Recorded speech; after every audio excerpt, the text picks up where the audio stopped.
Good morning बच्चों, स्वागत है आपका हमारे यूट्यूब चैनल में। आज के वीडियो में हम लोग समझेंगे कि बक्सर का युद्ध जो कि 1764 में हुआ था, वो युद्ध किन कारणों से हुआ था, किन के बीच हुआ था और उस युद्ध का भारत के इतिहास में कैसा प्रभाव पड़ा था, यानी कि भारत पर उसका किस तरह का प्रभाव रहा था।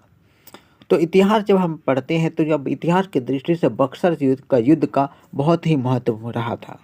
क्यों? क्योंकि ये जो लड़ाई था, इस लड़ाई में क्या रहता है कि भारत के तरफ से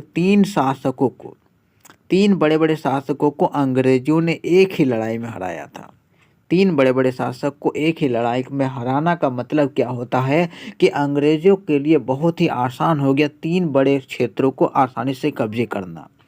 बड़े राजाओं को उसने हराया था। तो इसमें क्या होता है कि जो बक्सर का युद्ध होता है, हेक्टर मुनरो अंग्रेजों की तरफ से कौन थे? हेक्टर मुनरो थे। और यानी कि अंग्रेजों की तरफ से हेक्टर मुनरो और भारत में थे तीन तीन बड़े बड़े शासक थे। तो तीन बड़े बड़े शासक थे, शाह आलम द्वितीय जो मुगल सम्राट था, उसके बाद शुजा-उद-दौला जो अवध का नवाब था, इसके साथ ही मीर कासिम जो बंगाल का नवाब था।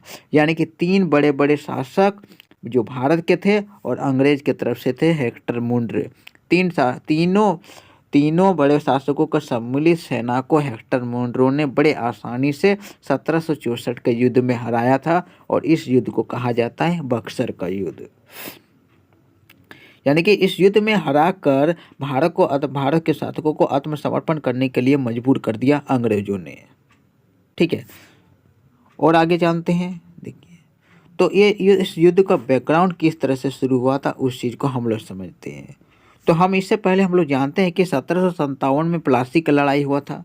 तो 1757 के प्लासी की लड़ाई में अंग्रेजों ने सिराजुद्दौला को हराकर बंगाल में राजा बनाया था। किसको? तो मीर जाफ़र को अंग्रेजों ने बंगाल का नवाब बना दिया था। और इस बंगाल का नवाब बनाने से क्या होता है कि अंग्रेजों के लिए मुक्त व्यापार करना आसान हो गया था। कलकत्ता में वो बिना फीस, किसी तरह के फीस के व्यापार करने लगे। और सिराज, ठीक है, मीर जाफ़र अंग्रेजों का कठपुतली बनकर काम करते रहा। ठीक है, उसके बाद क्या होता है कि मीर जाफ़र के गद्दी में बैठने के बाद अंग्रेजों की मांग दिन पर दिन बढ़ते रहा। तरह तरह के मनमानी अंग्रेज करने लगे। लेकिन इस वजह से क्या होता है कि मीर जाफ़र अंग्रेजों से तंग आ जाते हैं और वो क्या करते हैं, अंग्रेजों को छोड़कर उसने डच ईस्ट इंडिया कंपनी के साथ हाथ मिला लिया। और डच ईस्ट इंडिया कंपनी के साथ मिलकर उसने क्या किया, अंग्रेजों के खिलाफ विद्रोह कर दिया। उसने क्या किया कि उसने अंग्रेजों को मीर जाफ़र को रुपये की पेंशन के साथ इस्तीफा देने के लिए मजबूर कर दिया। तो उसे पेंशन कितना देना पड़ता था? 1760 में 15,000 रुपये का पेंशन देना पड़ता था। ठीक है, तो अंग्रेजों ने क्या किया कि अंग्रेजों ने मीर जाफ़र जो उसके खिलाफ अंग्रेजों के खिलाफ बगावत कर रहा था, तो मीर जाफ़र को इसने हटा दिया गद्दी से, बंगाल के गद्दी से हटा दिया। और मीर जाफ़र को हटाकर उसके ही दामाद मीर कासिम को गद्दी में बैठा दिया। मीर जाफ़र को हटाकर मीर जाफ़र के ही दामाद मीर कासिम को बंगाल का नवाब बना दिया अंग्रेजों ने। अब अंग्रेज को ये लग रहा है कि ये भी हमारे कठपुतली है, हम जो बोलेंगे मीर कासिम भी वही करेगा। लेकिन इसके साथ भी वैसा ही होता है। मीर कासिम भी अंग्रेजों से समय के साथ साथ तंग आ जाता है और मीर कासिम भी अंग्रेजों के खिलाफ बगावत कर देता है, यानी कि लड़ाई कर देता है। तो क्यों लड़ाई करता है, इस चीज़ को भी जान लेते हैं। कि राज्य के मामलों को बेहतर बनाने के लिए दृढ़ संकल्पित और मजबूत और कुशल शासक मीर कासिम ने 1762 में राजधानी को कलकत्ता के मुर्शिदाबाद से बिहार के मुंगेर में स्थापित कर दिया था। ठीक है, तो क्या करता है कि मीर कासिम वहाँ पर अभी शासक बना हुआ है बंगाल में। वो चाह रहा था अपने राज्य को मजबूत करना, शासन प्रशासन को मजबूत करना, और इसलिए उसने मुर्शिदाबाद से मुंगेर में अपने राज्य की राजधानी को बदल दिया। और उसने क्या किया, खुद को स्वतंत्र राज्य घोषित कर दिया। स्वतंत्र घोषित करने का मतलब ये है कि उसने क्या दिया कि मैं अंग्रेजों के अंदर में काम नहीं करता हूँ, मैं स्वतंत्र हूँ। और जब ये घोषणा किया तो इस वजह से अंग्रेज नाराज हो गए। तो अंग्रेज तो यही चाहते थे ना कि वो मीर कासिम भी मेरा कठपुतली बने रहे, लेकिन मीर कासिम तो यहाँ दूसरे ही प्लान में है। और मीर कासिम ये चाह रहा है कि जानता है कि अंग्रेज मेरे से बदला लेगा, तो इसलिए मीर कासिम ने अपने सैनिकों को पर ट्रेनिंग देने के लिए विदेश भेजा, ताकि अच्छे तरह ट्रेनिंग लेकर आए और ताकि अंग्रेज़ों के साथ लड़ाई कर सके, क्योंकि अंग्रेज़ मीर कासिम के बगावत से चुप बैठने वाला नहीं था। ठीक है। फिर क्या होता है कि ब्रिटिश ईस्ट इंडिया कंपनी के अधिकारियों ने अपनी निजी लाभ के लिए 1717 के फरमान और दस्तक का दुरुपयोग किया। यानी अंग्रेज अधिकारी क्या करते हैं कि व्यापार करने लगते हैं बिना कोई शुल्क के।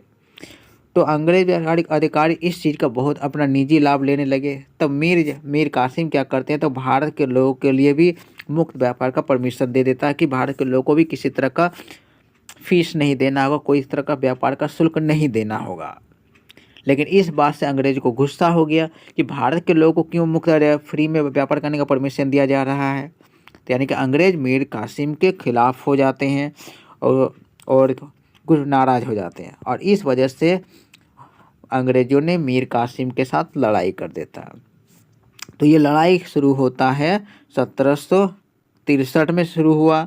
और क्या करता है, एक तरफ हेक्टर मुनरो ने सबसे पहले अंग्रेज़ों ने क्या करता है, हेक्टर मुनरो के नेतृत्व में अंग्रेज़ों ने पहले गिरिया, फिर कटवा, मुर्शिदाबाद, मुंगेर और सूटी, ये सब जगह में जीत हासिल किया। यानी कि इतने जगहों में हेक्टर मुनरो ने जीत हासिल किया, और इस हार से मीर कासिम को वहाँ से भागना पड़ा। ठीक है, मीर कासिम भाग गया, और वे क्या करता है कि वो जाके और बड़े से शक्तिशाली जो शासक थे उनके साथ गठबंधन कर लेता है, मिल जाता है। यानी कि मीर कासिम भाग जाता है और वो जाके शुजाउद्दौला जो कि अवध का नाम था, और शाह आलम द्वितीय जो कि मुगल बादशाह था, इनके साथ मिल जाता है। यानी कि तीन शासक मीर कासिम, शुजाउद्दौला और शाह आलम द्वितीय तीनों मिल जाता है। अब ये तीनों मिलकर अब अंग्रेज़ों का मुकाबला करेंगे, यानी अंग्रेज का सेनापति हेक्टर मुनरो का मुकाबला करते हैं। लड़ाई होती है, और 22 अक्टूबर 1764 को मेजर हेक्टर मुनरो के नेतृत्व में अंग्रेजी सेना के खिलाफ इन तीनों बड़े बड़े राजाओं के सैनिकों ने हमला कर दिया। और ये लड़ाई चलता है गंगा नदी के तट पर, जो एक छोटा सा शहर है बक्सर, उस जगह में ये लड़ाई होती है। लेकिन अंग्रेजों ने क्या करता है कि इन शासकों के तीनों शासकों के संयुक्त सेना को बड़ी आसानी से हरा देता है, और इस तरह से अंग्रेजों का इस लड़ाई में जीत हो जाता है। और बड़े बड़े तीन शासकों को हराने की वजह से अंग्रेजों का भारत पर रास्ता और कब्जा करने का रास्ता बहुत ही आसान हो जाता है। तो और यानी कि बक्सर का युद्ध अंग्रेजों को भारत में अपना पैर पसारने का सबसे बड़ा मौका मिला था। तो आज का वीडियो यहीं पर समाप्त करते हैं। उम्मीद है आप लोग को ये वीडियो पसंद आया है। मिलते हैं हम लोग नए वीडियो में एक नए टॉपिक को लेकर। तब तक goodbye and take care.